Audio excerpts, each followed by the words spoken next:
Can you think of a single instance where a functional department, like marketing or sales or CS or product, can solve the entire go-to-market problem?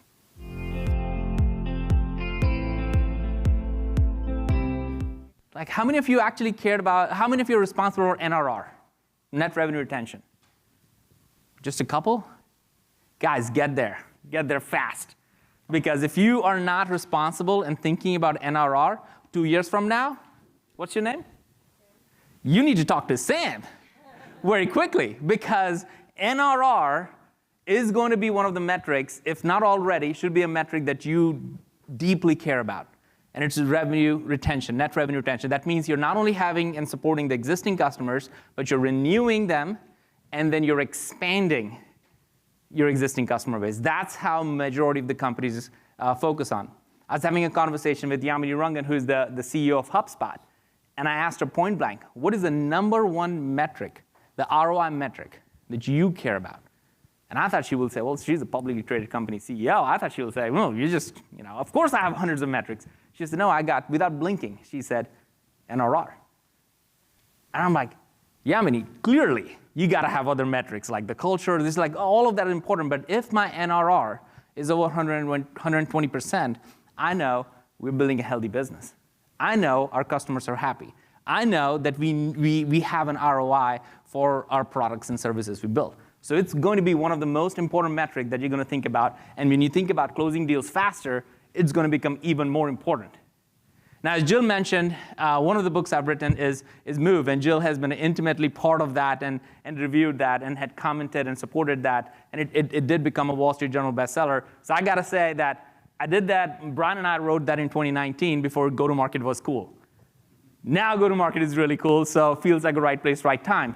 But what you see over there are 15 go-to-market problems. We have had over 3,000 go-to-market leaders do this survey, and we continue to add more people to do that survey almost every month. And you know what we find? Not a single one has given us a 16th go-to-market problem. So if you can help me find a 16th one, you'll get lunch from me, or whatever you want to do later on. Like, it's absolutely, but I have not found a 16th go-to-market problem. The reason I'm sharing this is because if you can figure out what the go-to-market problem is, as Jill was saying, you can actually get your team to focus on and start going in that direction. Now, one of the ones that highlighted, which is what I'm going to focus on, is ROI. That has been every single week when we run this and find out or do a poll or research, we find that is the number one reason that comes out to be the problem. Now, how many of you are struggling? Be honest, this is therapy, it's okay. How many of you are struggling to figure out how to show ROI of your product in your organization? Thank you. And people who are not saying, I think you are too. Because if you have no ROI problem, you can show ROI, your company should be killing it. How many of you are like just killing it out there? There you go. Which company is that? Ninja One. Clearly, you guys are ninja warriors, so like it makes sense. Like if you are killing it, then it makes sense. You actually have an ROI story that's probably is so good that people get it. But that's the number one challenge most organizations are facing. Now, one of the things why, if you don't focus on ROI, what would happen? One of the things we found out is that your win rates are going to be lower. You're going to have stalled pipeline. Does any of those problems you're facing today? How many of you are facing this organization? Well, the CFO is blocking the deals every time we try to close it. Yeah, right? Like that is an ROI problem because the CEO wants to figure out what happened. Or, oh, the retention. How many of you have retention challenges? Right? I can see a whole bunch of head nods on that one. That is all related to the ROI problem. You may not say it's an ROI problem, but it ultimately comes down to that. It's an ROI problem. And when we think about this, we call it, as part of GTM Partners, we're a research and advisory firm around all things go-to-market, and we found out that there are 5 valleys of death. I know, super exciting, right? 5 valleys of death, but it's truly, every business has at least 1 or 2 that they're in any given time. When you think about ROI, it's really these 2 are the one highlighted. One is, you can market, of course you're in a room of marketing, so you guys are doing great, but your sales peers are not able to sell it. as fast or at the value that you expect them to sell. Or you'll have the other issue, which reads into NRR, which is you can deliver, but you can't renew or expand. And when you are in these issues, in these two valleys of death, it's really hard to grow. It's really hard to create that excitement and momentum in your business. And our research shows, and further, we've been doing this research for about a year now, is that when you don't have a clear ROI story, when you can't figure out how to help your customers to do it, almost 60% of the companies that we're talking to, on an average day, they're saying, yep, we got this problem. I think it's like they're happy when I see 60. Actually, I think it's 80 or 90% are what who are struggling with it. Even G2 put out their research last month, I believe, and they said that 47% of the buyers expect to see ROI in less than 6 months. Now, I believe, and correct me if you think differently on this, I believe your customers want to see ROI probably in less than 3 months. Maybe in some cases on the onboarding call. Maybe in some cases as soon as they start using it. And our research shows that most of the time, the customers would say, I already know if I'm going to renew or not in the first 30 to 60 to 90 days. I already know.